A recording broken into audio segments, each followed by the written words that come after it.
So hey guys, welcome back to our channel and today we are here with a new topic, गुरुत्वाकर्षण का सार्वत्रिक नियम। ठीक है, तो चलिए शुरू करते हैं गुरुत्वाकर्षण का नियम। तो ठीक है, तो सबसे पहले अपन पता करते हैं गुरुत्वाकर्षण क्या होता है। ठीक है, तो ग्रेविटेशन क्या होता है।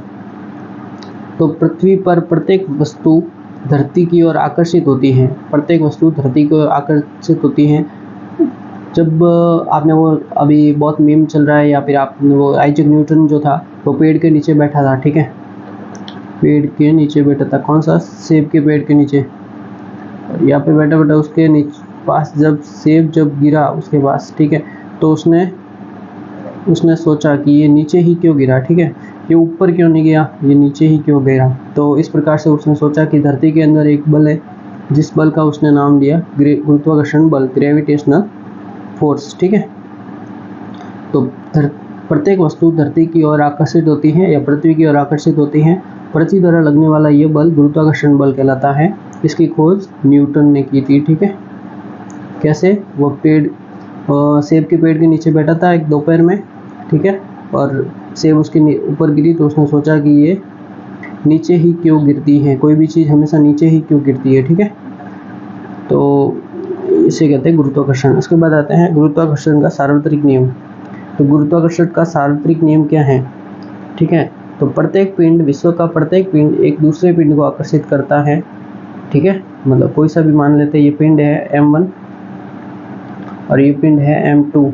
इन दोनों पिंड एक दूसरे को आकर्षित करते हैं, इनके मध्य आकर्षण बल लगता है। ठीक है, इसका द्रव्यमान m1 है और इसका द्रव्यमान m2 है। ठीक है, दोनों के मध्य आकर्षण बल लगता है। तो ये जो आकर्षण बल लगता है वो कितना लगता है, वो अपना नियम है कि इन दोनों के मध्य लगने वाला आकर्षण बल इनकी मध्य की दूरी के वर्ग के व्युत्क्रमानुपाती। इनकी मध्य की दूरी ये r है, इस दूरी के वर्ग के व्युत्क्रमानुपाती, ये वर्ग, दूरी का वर्ग और इसका ये व्युत्क्रमानुपाती, यानी इनवर्स में लिखना है। ठीक है, कि ये व्युत्क्रमानुपाती क्या बल।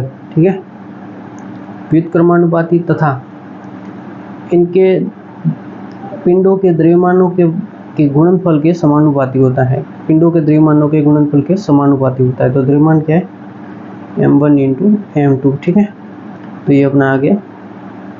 फिर प्रोपोर्शनल हटेगा तो f इक्वस्ट आ जाएगा और g यहाँ पे कांस्टेंट लग जाएगा, m1 इंटू m2 बटे r²। ये हो गया अपने गुरुत्वाकर्षण का फॉर्मूला, गुरुत्वाकर्षण बल का फॉर्मूला। ठीक है, दो पिंडों का गुणनफल, उनका द्रव्यमान का गुणनफल बटे r का स्क्वायर, मध्य की दूरी का स्क्वायर। ठीक है, जहाँ पे g की वैल्यू होती है 6.67 into 10⁻⁻11 newton metre square kilogram square. ठीक है, तो आज के लिए यही तक था। वीडियो अच्छा लगा हो तो लाइक से सब्सक्राइब कीजिए एंड थैंक्स फॉर वॉचिंग।